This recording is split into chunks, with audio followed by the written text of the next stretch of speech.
চাবুক দিয়ে ওরা কুকুর মারে, যে রশিতে ওদের চাবুক তৈরি, সেই রশির সুতাতেই ওদের গোসাইয়ের জপমালা তৈরি।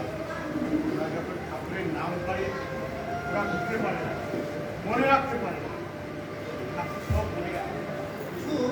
আমি যদি চেষ্টা করি ওরা তোমার বদলে আমাকে নিয়ে যেতে পারে, এই অনুমতি করো তুমি।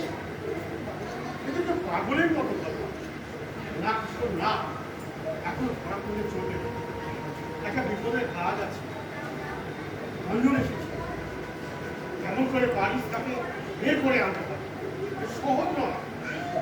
নন্দিনী, আমি তাহলে বিদায় নিল। রঞ্জনের সঙ্গে দেখা করলে তোমার কোন কথাটাকে জানাবো?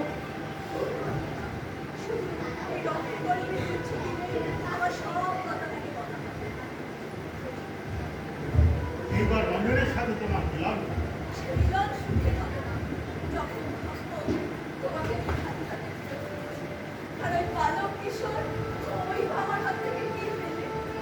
ওর মনে যে আগুন জ্বালিয়ে দিয়েছ তাকে ওর অন্তরের সব ভাব প্রকাশ। আর কি চাই? ঠিক আছে, এইবার সেই পালক রঞ্জনের চূড়ায় পরিয়ে দিতে হবে।